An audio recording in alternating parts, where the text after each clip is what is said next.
Sumatera Utara. Selamat siang pemirsa Sumatera Utara, hari ini hadir kembali menjumpai Anda edisi siang Senin 30 Januari 2023. Kali ini bersama saya Putri Rahmadanizin. Sejumlah informasi telah dirangkum tim redaksi kami untuk Anda dan inilah Sumatera Utara hari ini selengkapnya.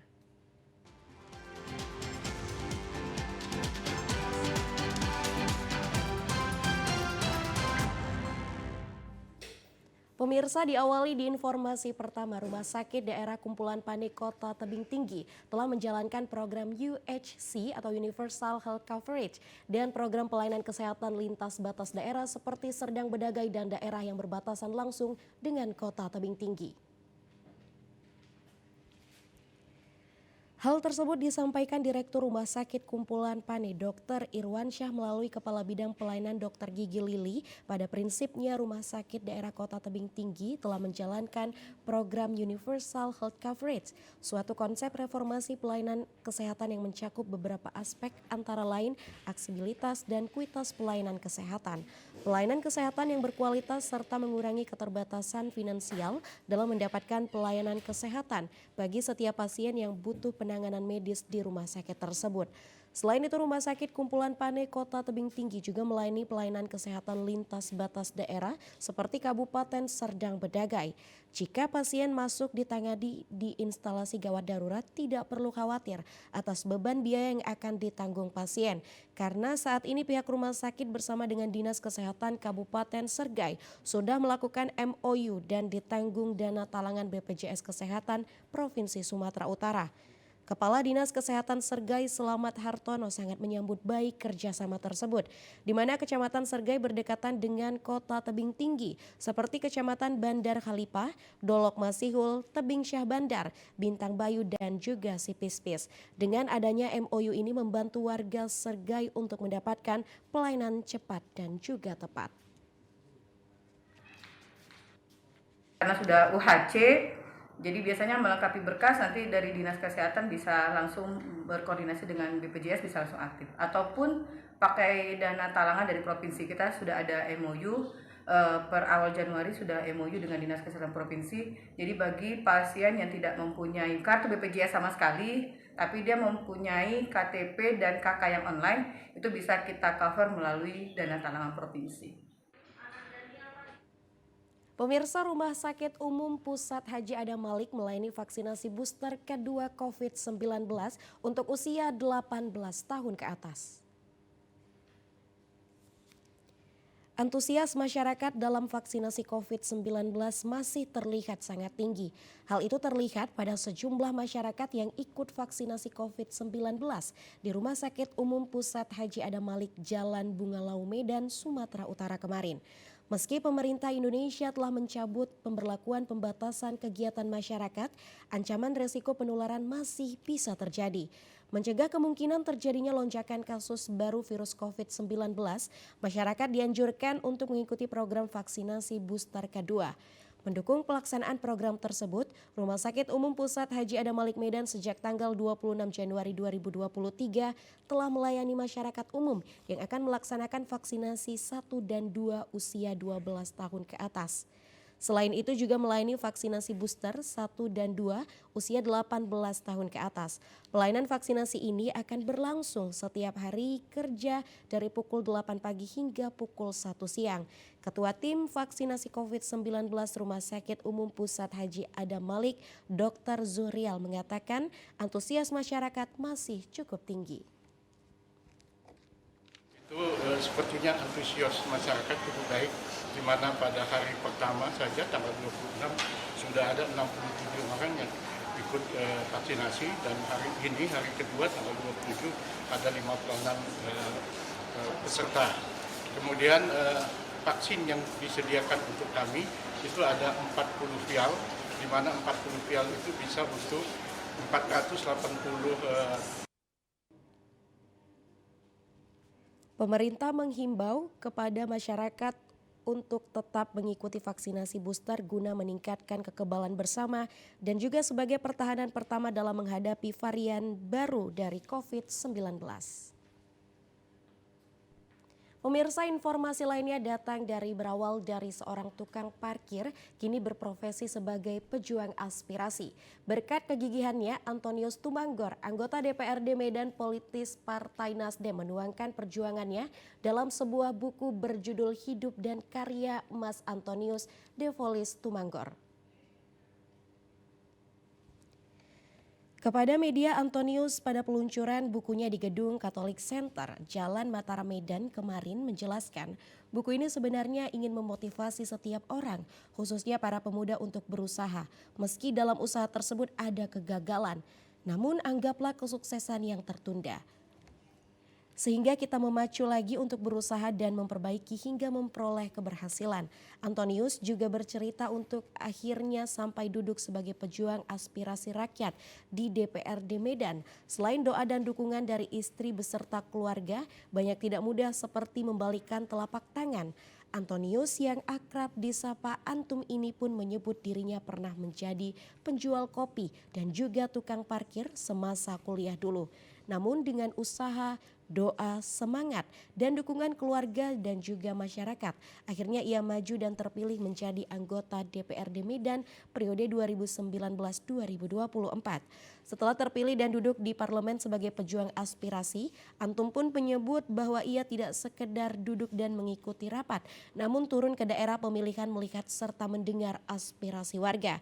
Dengan slogannya, "Saya ada untuk Anda", memperjuangkan agar masyarakat mendapatkannya akses berobat gratis melalui BPJS, PBI maupun UHC, sektor pendidikan, masalah jalan dan juga drainase. Motivasi saya membuat buku ini adalah sebenarnya untuk bagaimana menjalankan perjalanan hidup saya. Yang mana perjalanan hidup saya dari emperan, orang kaki lima dan tukang parkir. Dan tukang parkir itu saya 8 tahun dan tukang parkir jadi saya berusaha belajar, tetap belajar dan menjadikan saya kuliah sambil tukang parkir. Saya akhirnya mau mendengar aspirasi dan calon DPRD Medan tahun 2019. Antonius berharap bukunya mampu memberi inspirasi arti dari kerja keras dan komitmen untuk berbuat yang terbaik kepada masyarakat dan juga adat istiadat. Pemirsa, Kementerian PUPR kembali melanjutkan pembangunan sistem penyedia air minum di ibu kota kecamatan yang sebelumnya dikerjakan oleh Balai Wilayah Sungai Dua Sumatera pada tahun 2021 lalu. Untuk mengatasi krisis kebutuhan air minum bagi masyarakat di 3 desa yaitu Kecamatan Sipoholon, Tarutung, dan Siatas Barita Kabupaten Tapanuli Utara, Kementerian PUPR melanjutkan pembangunan sistem penyedia air bersih. Pada proyek multi-years pembangunan SPAM IKK Tarutung senilai 44 miliar lebih yang saat ini sedang dikerjakan.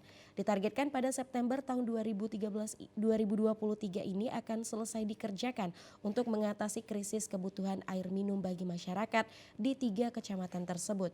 Sumber bahan baku air untuk SPAM IKK Tarutung ini bersumber dari AEK Sigeon dan AEK Butari yang kurang layak dikonsumsi. Nantinya di SPAM IKK Tarutung ini akan diolah menjadi air layak konsumsi kepada masyarakat dan didistribusikan oleh PDAM kepada masyarakat di 3 kecamatan, yaitu Kecamatan Sipoholon, Kecamatan Tarutung, dan Siatas Barita. Pada groundbreaking instalasi sistem penyedia air minum ibu kota kecamatan di Kelurahan Situmeang, dihadiri pihak kecamatan dan kepala desa dari 3 kecamatan. Pembangunan tersebut dapat segera dituntaskan sehingga persoalan krisis air minum dapat diatasi. Pada tahap awal mulai dibangun pada tahun 2021 yang sebelumnya dikerjakan oleh pihak Balai Wilayah Sungai Dua Sumatera dan kemudian dilaksanakan oleh Kementerian PUPR dan rekanan yakni PT Monhas Anders Rabat. Saat ini progres pembangunan SPAM IKK masih sepertiga dari target. Telah dilakukan uji coba volume debit air beberapa waktu lalu dengan jumlah volume sekitar 60 liter per detik. Saat ini di lokasi pekerjaan terdapat 2 item pembangunan spam IKK yang sedang dikerjakan, yaitu pembangunan instalasi pengolahan dan pembangunan bangunan pendukung instalasi termasuk pembangunan jaringan. Menurut pejabat pembuat komitmen 1 Kementerian PUPR, Hizkia Pasaribu, selama pembangunan akan ada gangguan lalu lintas dan pekerjaan pembongkaran serta pemasangan pipa di jalan. Pihaknya juga meminta masyarakat di 3 kecamatan memakluminya dan diharapkan pembangunan instalasi pengolahan air minum tersebut dapat dilaksanakan dengan baik. Masyarakat di Tapanuli Utara untuk ketiga kecamatan memang kami nggak bisa janji ini akan menuntaskan masalah air di Tapanuli Utara, tidak bisa. Karena ini kami hanya sebagian kecil. Kalau kita lihat masyarakat di sini kan cukup banyak, kita hanya menyediakan sekitar 50 liter per detik. 50 liter itu paling cuma bisa dibilang 4.000 rumah. Itu pun kalau hitungannya satu rumah cuma 60 liter. Sementara di Tarutung bisa aja satu rumah bisa sampai 100. Pemirsa, untuk mengantisipasi dampak akibat curah hujan tinggi dan penyakit tanaman, para petani melakukan upaya preventif dengan jamur Trichoderma dan pupuk organik. PPL Dinas Pertanian Karo terus melakukan penyuluhan mengurangi pestisida dan juga pupuk kimia. Curah hujan yang masih tinggi menyebabkan tanaman hortikultura seperti sayuran rentan terkena penyakit. Kondisi ini berdampak buruk pada pertumbuhan tanaman dan juga buah yang mengakibatkan hasil produksi menurun. Untuk itu perlu upaya yang preventif dan bercocok tanam saat curah hujan tinggi, seperti media tanam yang tinggi, memberikan jamur Trichoderma dan pupuk organik. Salah seorang petani kentang di Desa Sukandebi, Kecamatan Namanteran, Kabupaten Karo, Helmi Tarigan mengatakan sebelumnya pernah menanam 5.000 bibit kentang, namun akibat jamur penyakit sekitar 2.000 batang dan buah membusuk yang disebut penyakit mati gadis.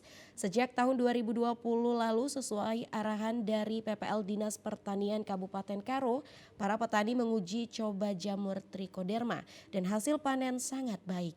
Jamur diberikan mulai dari pembibitan sampai dengan perawatan. Jamur Trichoderma merupakan salah satu jenis jamur yang sangat membantu dalam pengendalian perkembangbiakan jamur yang menyerang tanaman. Karena jamur Trichoderma memiliki sifat antagonis terhadap jamur patogen yang menyebabkan berbagai penyakit tanaman, serta pemberian pupuk organik yang diharapkan dapat menekan kerusakan tanaman, juga menekan biaya karena mahalnya pupuk non-subsidi. Akan untuk menaikkan pH tanah dan mengemburkan tanah. Nah, kita menggunakan kaptan. Kapur pertanian. Nah, sesudah itu sekitar 10 hari baru kita menggunakan tarik benang arang. Setelah itu kita taruh bibitnya. Itu maka baru bisa kita taruh pupuk organik. Itu pun tidak boleh kena menggunakan Trichoderma. Guna membantu para petani, Dinas Pertanian Kabupaten Karo melalui penyuluhan pertanian mencoba salah satu alternatif solusi untuk menyikapi berkurangnya pupuk bersubsidi, yaitu berupa pelatihan teknis kepada kelompok tani dengan memanfaatkan agen hayati seperti jamur Trichoderma untuk membasmi jamur penyebab penyakit tanaman. Selain itu membuat pupuk organik cair ekoenzim untuk menekan biaya produksi dan juga meningkatkan hasil pertanian yang ramah lingkungan. Dan meningkatkan biaya produksi. Nah, tentunya itu juga memaksa petani untuk lebih kreatif.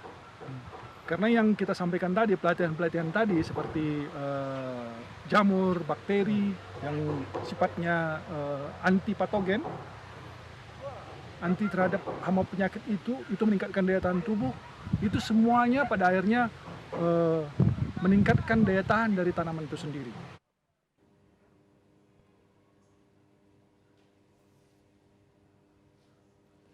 Ya pemirsa, sejumlah informasi lainnya akan kami hadirkan setelah jeda pariwara berikut ini. Tetaplah bersama kami di Sumatera Utara hari ini.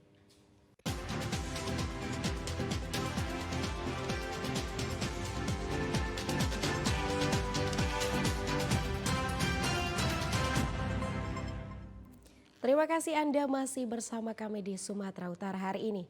Pemirsa, Jika ke kota Medan, Anda akan sering mendengar pajak sebagai kata ganti pasar tradisional. Di kota Medan terdapat pasar atau pajak, salah satunya adalah pajak usuh atau pajus yang menjual berbagai jenis barang dan juga jasa.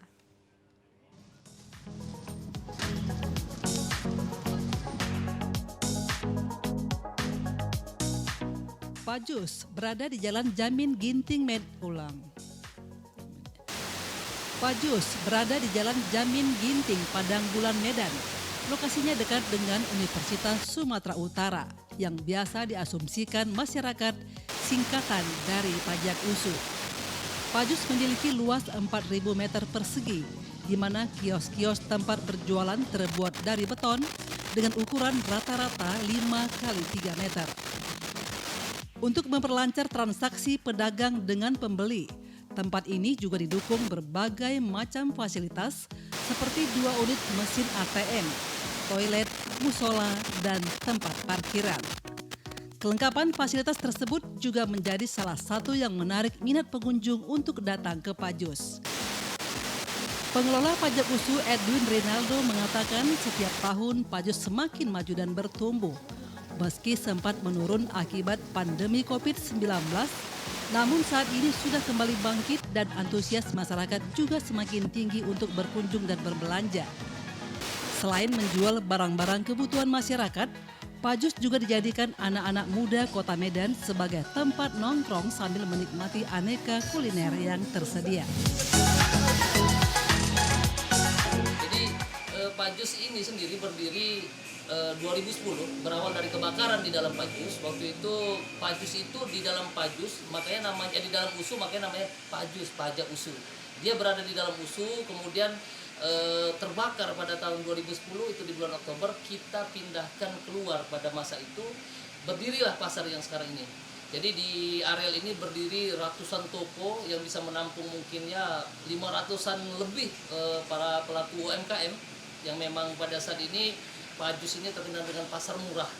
Dulu Pajus ini hanya tempat berjualan yang ada beberapa stand-stand kaki lima. Ya, jadi sekarang ini stand-stand PKL makanan yang kemudian di 2010 berawal dari pandemik terjadinya penurunan ekonomi, kemudian terjadinya penurunan daya beli. Sekarang ini kita sudah mengkonsep, sudah berjalan 2 tahun, namanya Pajus Kuliner di tempat sebelah yang tadi kita kunjungi. Jadi Pajus Kuliner ini sudah menjadi tempat nongkrong, seperti kalau saya katakan itu sudah tempat kongko-kongko lah.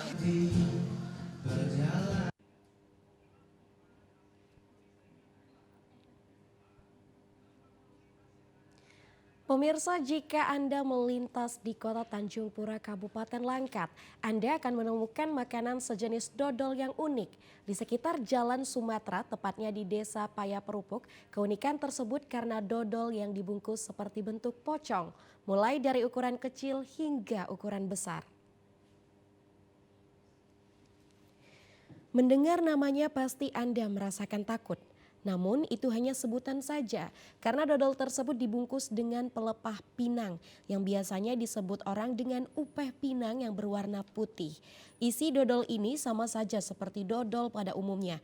Namun yang membuat dodol ini berbeda dan mirip dengan pocong karena bungkusnya yang putih dan diikat dari ujung ke ujung yang mirip dengan pocong. Ditambah lagi dodol ini banyak ditemui di sepanjang jalan yang digantung dijajakan oleh para pedagang.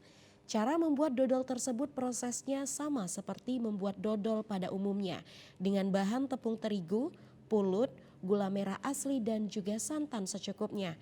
Dimasak dengan menggunakan tungku dan juga kayu bakar, memasaknya butuh waktu sekitar 3 atau 4 jam.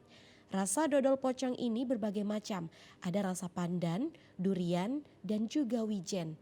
Sekali merasakan dodol ini dipastikan akan ketagihan karena rasanya yang enak. Salah seorang pembuat dodol, Rahman, mengatakan cara membuat dodol pocong ini seperti dodol pada umumnya, namun kemasannya yang berbeda. Para pembeli bisa memilih dodol pocong yang kecil dan yang besar, tergantung keinginan pembeli. Dodol ini banyak diminati wisatawan dari luar negeri karena melihat bentuknya yang unik dan dijajakan secara bergelantungan mirip dengan pocong. Bungkus pakai upih tadi kan? Yang besar ada juga ya? Ada. buat setengah kilo kalau yang besar itu. Oh gitu ya. Nah, ini tuh satu renteng tuh 10 biji tuh. Biasanya dijajakan kemana aja tuh? Luar negeri ada juga katanya. Mana yang pingin selera nengok ya, suka nengok itu.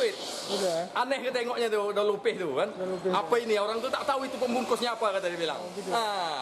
Tak tahu upih itu kan.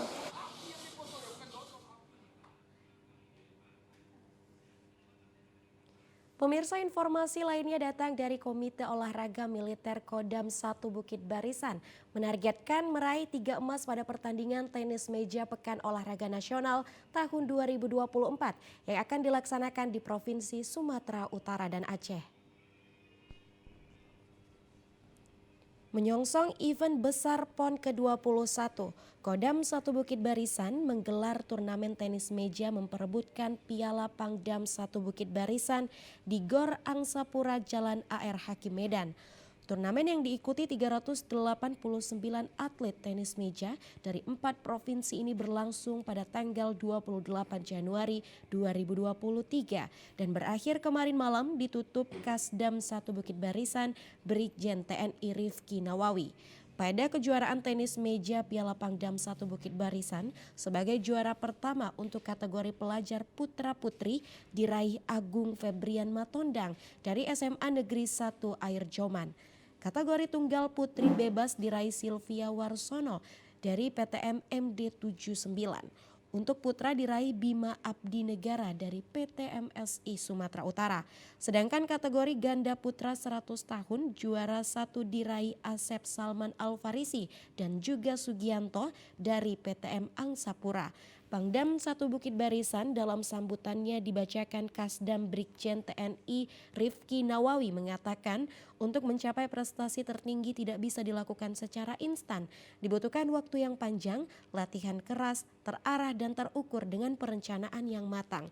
Diharapkan bakat dan bibit yang lahir dari pertandingan tenis meja ini dapat menjadikan atlet tenis meja yang handal di Provinsi Sumatera Utara dan bisa berprestasi pada PON 21 tahun 2024.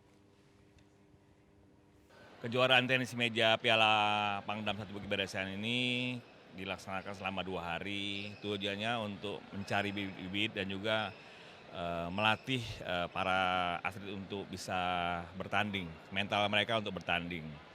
Dan kejuaraan ini dalam rangka menyongsong diselenggarakannya PON ke-21 yang rencana akan dilaksanakan di Sumatera Utara dan Aceh. Target kita dalam PON nanti dari tenis meja ini kita target minimal 3 emas.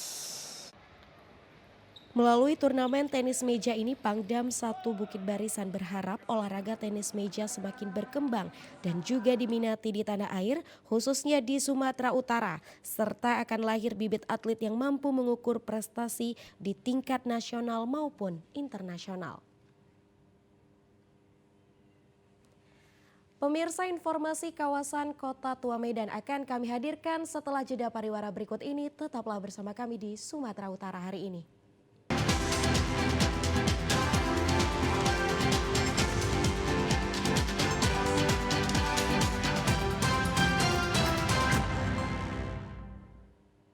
Pemirsa, tahukah Anda Kota Medan mempunyai rekam jejak sejarah yang panjang? Salah satu jejak yang ditinggalkan adalah bangunan bernilai sejarah, sisa peninggalan zaman penjajahan Belanda. Keberadaan gedung-gedung tersebut masih berdiri kokoh sebagai saksi sejarah hingga saat ini. Wisata di Kota Medan tidak lengkap rasanya jika tidak berkunjung ke tempat wisata yang menyimpan bangunan tua di Kota Medan.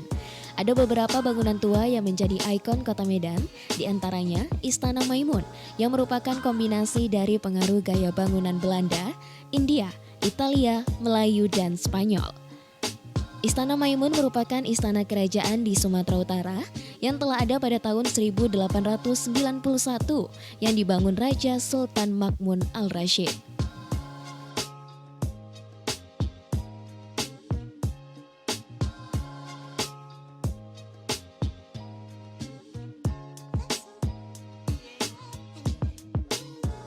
Gedung Warenhuis merupakan gedung supermarket di Kota Medan.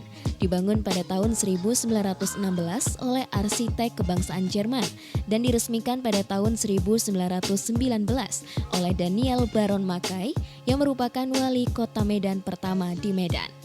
Status gedung Warenhuis kini menjadi aset milik pemerintah Kota Medan.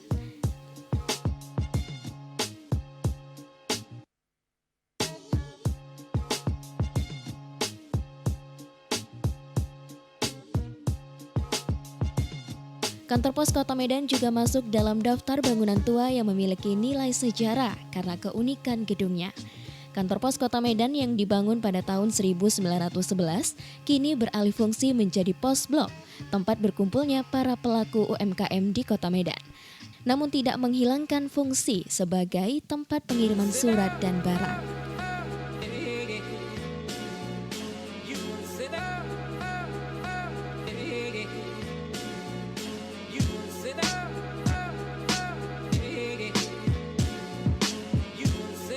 Bangunan restoran Tip Top di daerah Kesawen meskipun sudah cukup tua, namun masih tetap memiliki tempat di hati warga Medan. Restoran Tip Top bukan hanya sekedar menyajikan beragam menu makanan roti dan kue, tetapi terdapat warisan sejarah yang menjadikan Tip Top salah satu restoran yang sangat terkenal hingga ke mancanegara.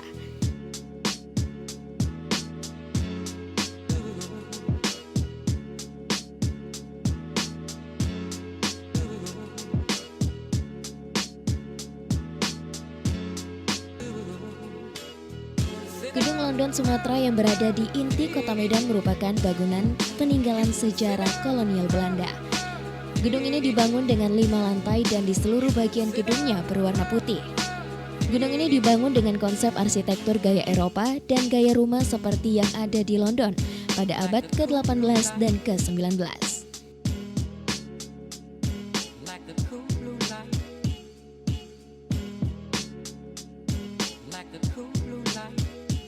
Lokasi kota tua sering dikunjungi masyarakat Kota Medan untuk bersuah foto. Pengunjung yang datang seringkali mengabadikan foto dengan kostum yang unik, sehingga menjadikan hasil jepretannya seolah hasil lukisan animasi. Kalau pandangan saya sendiri terhadap kota tua di Kota Medan, untuk kondisi lumayan cukup bersih ya, karena kalau dibilang Kota Medan itu bisa termasuk kota yang terkotor di Indonesia. Namun untuk di bagian kawasan kota tuanya ini lumayan bersih dan lumayan luas juga gitu, dan kayaknya cocok-cocok aja kalau misalnya banyak orang yang mau kesini untuk foto atau mungkin sekedar parkir gitu. Kalau itu sih kadang kan kalau misalnya jalan-jalan motong arah mau pulang tuh atau pergi dari sini, jadi tahu aja kawasannya gitu. Kemungkinan di daerah-daerah sini banyak spot-spot yang bagus untuk diambil foto karena memang dari pencahayaan dan juga pencarian angelnya mungkin bagus. Bagi para fotografer pemula, adanya kawasan kota tua bisa mendatangkan rezeki karena mendapatkan pesanan untuk mengabadikan foto para pengunjung di lokasi heritage. Meski tidak sering mendapatkan orderan, namun hobi yang dimiliki dapat disalurkan lewat permintaan warga Medan untuk mengabadikan berbagai foto dan beragam pose dengan hasil yang baik. Kalau trik, saya kadang ngambil di pinggir jalan, kayak di pinggir jalan lagi keramaian, saya ya foto-foto aja sedikit, baru tadi ya di-share ke orangnya gitu, misalnya kayak wah ini ada foto gini, nah, itulah saya caranya. Perlu, apalagi kan bagi untuk menutup gimana ya, untuk orang-orang luar nih kita bisa tahu gimana kota tua di Medan ini. Jadi kita sebagai fotografer harus bisa melestarikannya juga dan memberitahu kepada orang-orang luar. Untuk menambah daya tarik para pengunjung dalam menyaksikan gedung-gedung tua yang berada di kawasan Kesawen Medan, terdapat skuter listrik yang dapat disewakan pengunjung untuk berkeliling sambil menikmati keindahan kota tua Medan pada malam hari.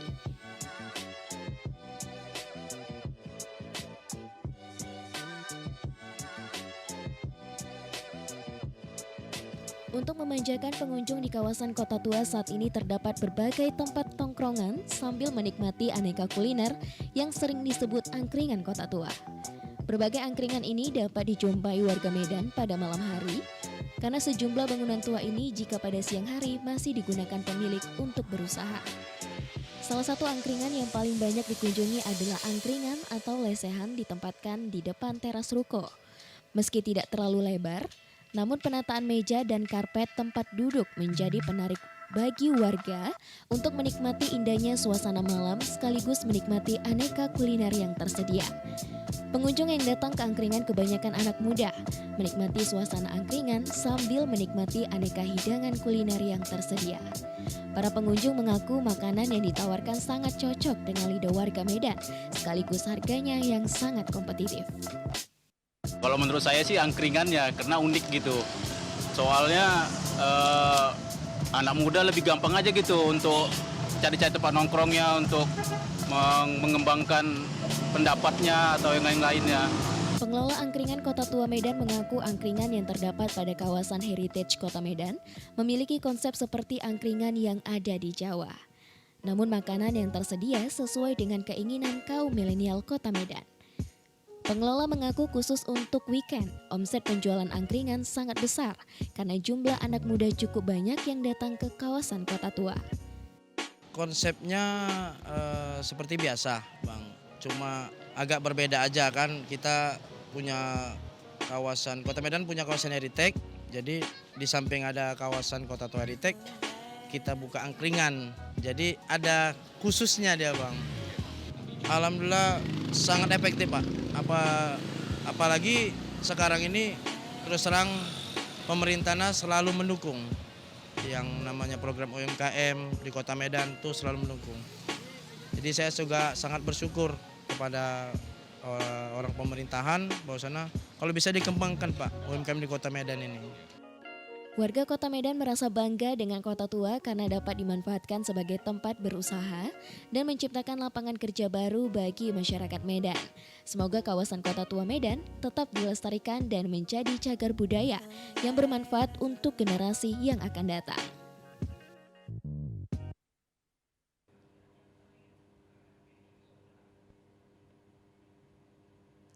Ya pemirsa, sejumlah informasi lainnya akan kami hadirkan sesaat lagi. Tetaplah bersama kami.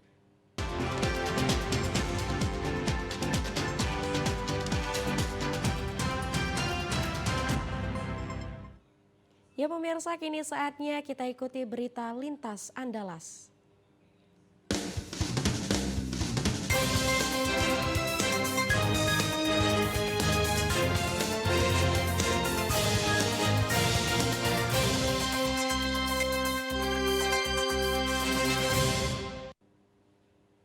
Mencegah peredaran narkoba di dalam lembaga kemasyarakatan yang ada di Sumatera Barat, Kemenkumham Sumbar menggandeng TNI Polri.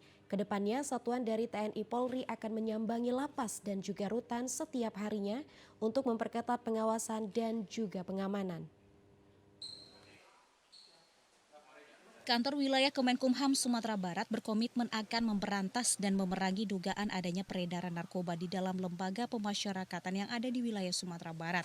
Kedepannya, Kemenkumham Sumatera Barat menggandeng TNI Polri bersinergi untuk melakukan pengawasan keamanan di dalam lapas dan rutan.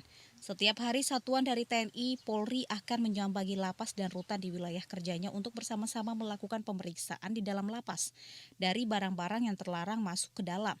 Kakanwil Kemenkumham Sumatera Barat Haris Sukamto menjelaskan, salah satu target utama untuk memberantas adanya peredaran narkoba di dalam lapas adalah memastikan di dalam lapas dan rutan zero dari telepon seluler, karena dianggap media sebagai pengendali pergerakan barang haram tersebut.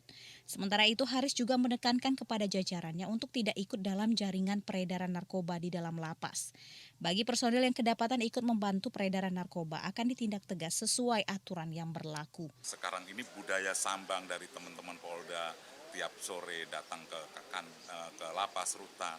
Teman-teman dari TNI datang untuk budaya sambang ini membantu menguatkan kami untuk menjaga lapas rutan itu selalu kondusif. Tadi ini di Kementerian Hukum dan HAM Sumatera Barat selalu mengajak kepada timbek saya di jajaran lapas rutan itu untuk dengan bersinergi antara TNI, Polri, serta instansi lainnya, Kemenkumham Sumatera Barat berharap peredaran narkoba di dalam lapas dan rutan bisa hilang. Demikian laporan Redo Jayusman, TVRI Sumatera Barat.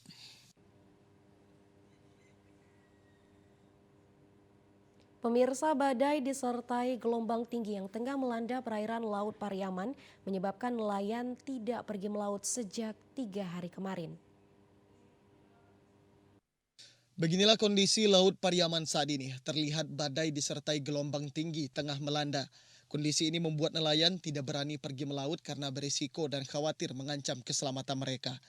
Seluruh kapal milik nelayan bersandar di sepanjang pantai dan juga pulau-pulau terdekat. Nelayan yang menggunakan kapal besar seperti Bagan dan kapal Tondo maupun nelayan kecil jenis Payang dan perahu Robin memilih berdiam di rumah menunggu cuaca kembali membaik. Selama tidak melaut, sejumlah kegiatan yang dilakukan diantaranya memperbaiki jaring yang rusak agar bisa digunakan saat pergi melaut. Malam badai dari pukul berapa? Dari pukul jam 9 malam lah sampai pagi. Kan kelihatan tuh semuanya kan. Gelombangnya besar. Jadi seluruh nelayan sini tidak melaut, Bang? Melaut juga, cuman tertangkap lah di sana, di mana tuh di pulau. Tidak melautnya, para nelayan membuat sejumlah pedagang ikan keliling kesulitan mendapatkan ikan. Bahkan harga ikan kini pun cukup mahal lantaran kurangnya pasokan ikan. Kesulitan untuk mendapatkan laut.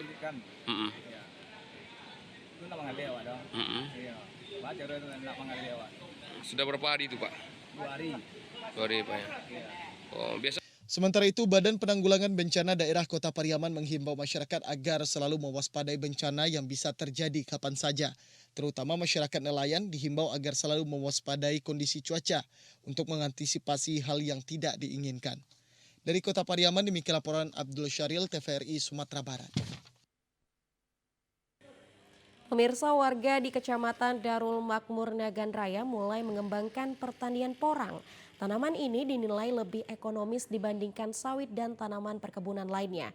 Dalam 1 hektar porang diperkirakan dapat menghasilkan ratusan juta rupiah sekali panen.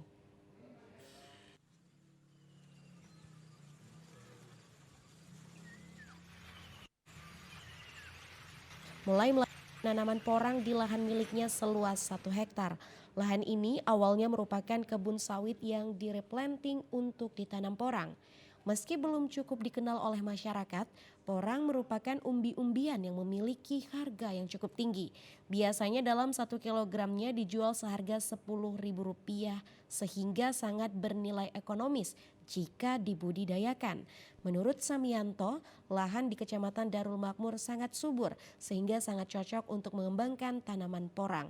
Terbukti sejak ditanam porang tumbuh subur di kawasan ini. Bersama rekannya, Samianto terus mengembangkan tanaman porang serta mengajak masyarakat lainnya untuk beralih ke tanaman porang. Serta warga yang memiliki lahan kosong juga dapat memanfaatkannya untuk bertani porang. Karena kita menanam porang ini kebiasaan daerah kita Aceh ini kan semua sawit. Kita dicoba program pemerintah, kita budidayakan di daerah kita di Aceh. Kita kan namanya program pemerintah. Dari pihak pemerintah harus ada dukungan. Jadi untuk menjadi masyarakat kita ya penghasilan lebih baik lah daripada kita menanam yang lain. Dia dalam 1 pohon ini dia sekitaran kalau memang subur tanahnya sampai 10 kilo. 10 kilo. 1 pohon. Ini ada berapa ribu pohon kira-kira, Pak? Ini sekitar 1.400 pohon. Pohon semuanya, Pak. Saat ini tanaman porang menjadi komoditas unggulan Kementerian Pertahanan Republik Indonesia. Porang dinilai lebih ekonomis karena pasar ekspor yang luas. Saat ini masih sedikit petani yang melirik porang menjadi tanaman pertanian. Padahal tanaman ini sangat mudah ditanam serta hanya memerlukan pupuk organik dalam proses pemupukannya.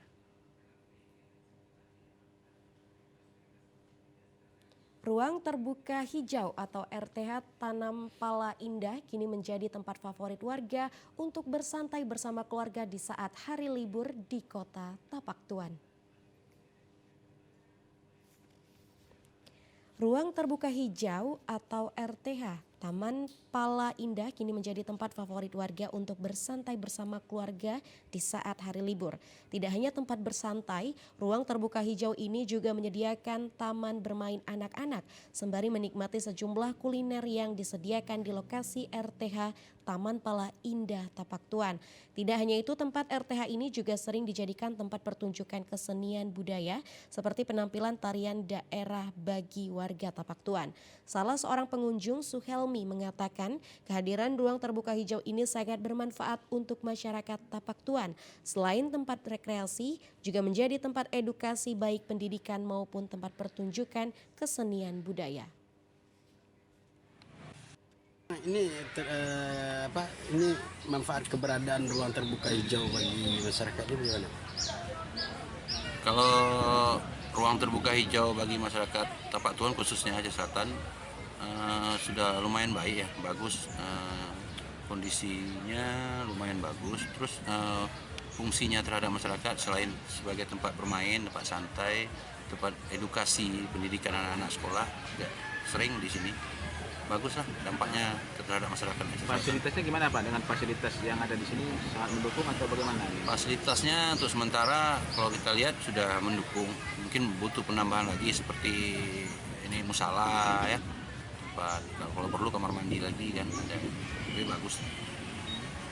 Moga-moga ke depan ada penambahan dari pihak Pemda lebih bagus, jadi sehingga lebih ramai ya kunjungan masyarakat baik dalam kota Tapak Tuan dan luar. Ini Bapak di sini tiap hari di RTH ini apa karena mungkin suasananya bagus atau bagaimana? Selain untuk nongkrong, ngopi, bawa anak, keluarga, main-main kemari kan setiap hari.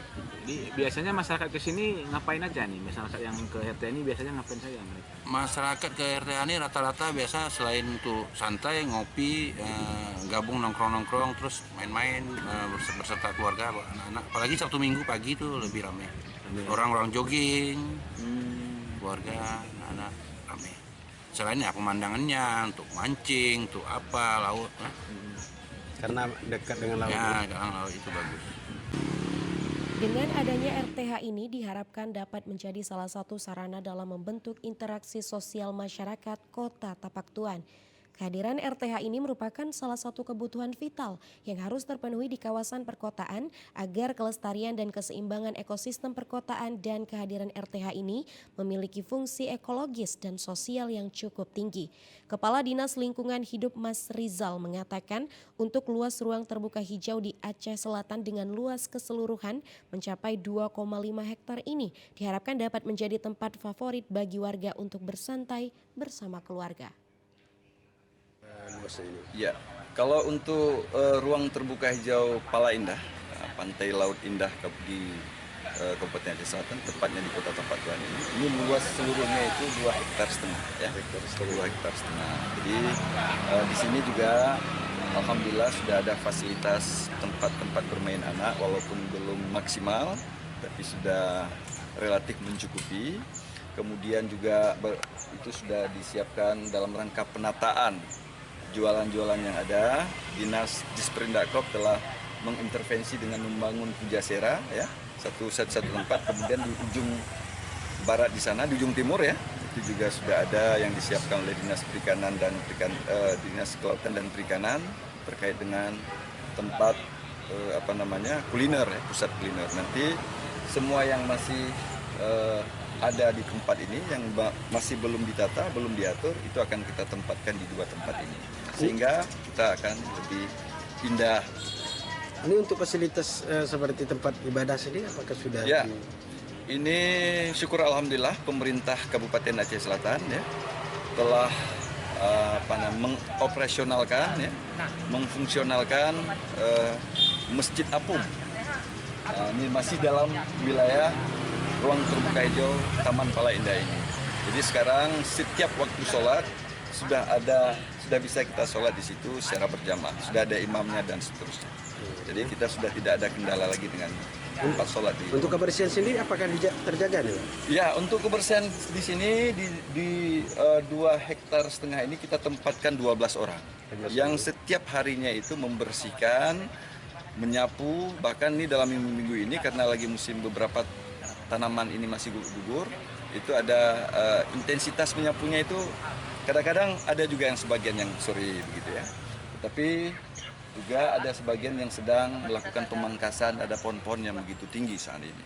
Harapan Bapak kepada masyarakat terkait dengan adanya taman terbuka hijau ini, harapannya bagaimana? Ya, kondisi kita memang belum maksimal ya. Harapannya tentu ini kita jaga dengan baik ya.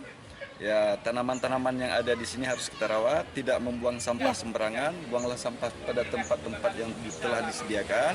Kemudian tentu saja tidak menembak ya gunung dan sebagainya ya. Ini harapan-harapan kita karena ini milik kita bersama. Ya pemirsa, informasi tadi sekaligus menutup perjumpaan kita di Sumatera Utara hari ini. Mewakili seluruh kerabat kerja yang bertugas, saya Putri Rahmadanizin. Terima kasih atas perhatian Anda, selamat siang dan sampai jumpa.